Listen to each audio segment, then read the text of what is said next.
He is State Representative Dave Reed, the House Majority Leader, calling us this morning to talk about items with which the state legislature is dealing. Let me see. Anything exciting happening in Harrisburg? Oh, yeah, there's this budget thing. Good morning. Good morning, Todd. How are you? I'm good. How are you doing? Oh, I'm wonderful. I'm just wondering how frustrating it must be to come up with a revenue package, especially after what the Senate sent down and some of the comments and that have come from members of the House Republican caucus not thrilled with this package sent to them by the Senate. What's your feeling on it? No, I think that's a fairly good description of it. And as much as I appreciate the time and effort that the Senate put in to the revenue package they sent over to us, I don't think it's something that the House is going to be accepting of. For me in particular, I can't accept adding additional taxes on electricity bills, a new tax on natural gas bills, and telephone bills as well. It just doesn't seem like the fairest manner of finishing out this year's budget process. Hopefully we'll be able to work through those differences with the Senate and with the governor over the next couple of weeks and complete the budget process for this year. But I don't think the Senate package is going to have enough support in the House, including my own, to make it across the goal line. It seems as if the members of the House were really surprised that a Republican Senate would send forth a bill, especially after the Senate every year has been talking about the fact that, this is a budget is passed without tax increases. They send them a bill with all kinds of tax increases in it. Was it as surprising to some members as it seemed in their public comments? I don't think necessarily. I mean, the Senate has talked about the gross receipts tax for several years now as a possibility. The gross receipts tax on natural gas was eliminated back in the 1990s when natural gas prices were extraordinarily high. And then, when natural gas prices dipped over the last couple of years, I know it's a revenue source that they've looked at internally for quite some time. It's just, one of those differences between the House and the Senate. I don't think the House is going to be accepting. When you think about heating, electricity, and you're talking about landline phones, not cell phones, those are some basic necessities of life that I don't think the House is just going to accept putting those additional taxes on. So where do you see the revenue package going? I think we've got to look at all potential options that might be out there right now, including, reducing some of the expenditures that were put into place a couple months ago. The governor did actually put almost $200 million in budgetary reserve, meaning that the money was appropriated, but has put it into, for lack of a better term, a savings account in case the revenue is not there to actually fund those expenditures. We may need to accept that $200 million being a reduction in spending going forward. We in the House, we thought a number of different revenue options as well. Gaming revenues, liquor privatization revenues. We've been looking at ways to enact some welfare reforms with the approval of the federal government, particularly work requirements to actually draw down welfare benefits if you're an able-bodied citizen. Certainly not a work requirement for senior citizens or folks who have a disability or kids or anybody like that. So I think there's some options out there that need to be considered, and at the end of the day, it may be a combination of a number of different thought processes to close out this year's budget. But we're looking at not just this year, but next year and the year after that, too. We'd like to get to the point where you're not dealing with such difficult decisions year after year after year. One of the comments at the public hearing yesterday held by the Representative Dush was, what's the name of that caucus of which he's a member? The taxpayer? I believe it's the taxpayer caucus. Yeah, and, the taxpayer caucus. Caucuses generally have loose memberships. I think most members of the House are technically members of every caucus. So, but I know Chris has been very involved in that group for some time now.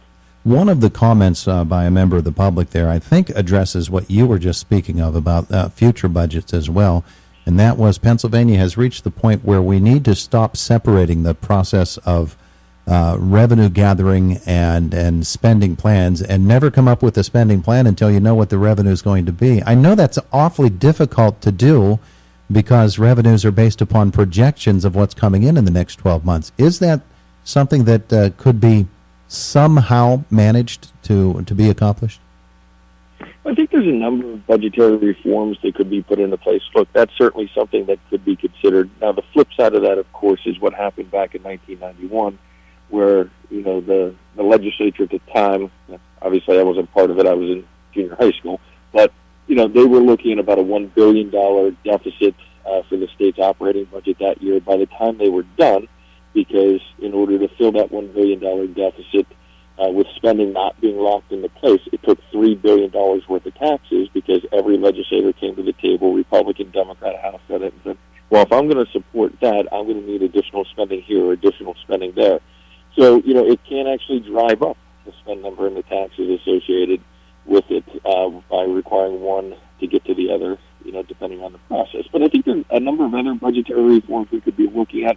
One is actually physically requiring the governor each month, if revenues don't come in as anticipated, to put money away into that savings account, into that budgetary reserve, so that you don't end the year with $1 billion deficit, that you're slowly accounting for it throughout the year previously. And then, secondly, I think there's a lot of funds that roll over from one budget to the next, and the next budget and the next budget. I mean, there's still funds that are sitting out there that were appropriated 10 years ago. I think we need to have a time frame where if those funds are not spent within, whether it's a year, 18 months, or 2 years, they just roll back into the general budget to help take care of that year's budget deficit or shortfall. So I think that this is an opportunity to actually change the budgetary process overall. You think that's going to happen? And what does it require? Does it require some sort of legislative action or even something from a constitutional level? It would only require legislation, and I think, when we wrap up this budget process, I think that's one of the ideas, or a couple ideas, that the House is going to put on the table as, if we're going to make some tough decisions, if we're going to reduce spending further, if we're going to look at work requirements for welfare, if we're going to look at revenue sources that may be out there, we want to make sure that we're changing our budgetary process for the positive as well. As you continue to grind this out in Harrisburg and hopefully come to a conclusion quickly and efficiently, I know that there have to be other legislative priorities that you're thinking about for the coming weeks and months. What's on your wish list legislatively? Well, as you mentioned, number one, to get past this budgetary process and start moving on to more holistic discussion on issues like job creation, property tax elimination, all kind of being put on the back burner. Obviously Senate Bill 76 is still out there in the Senate. We anticipate that eventually the Senate's going to send that over to the House for consideration. And locally, there's a lot of things going on right now locally, coming up over the next couple of months. We're going to have some town hall meetings. Our first one will actually be on August 24th, 6 p.m. at the Homer City Fire Hall.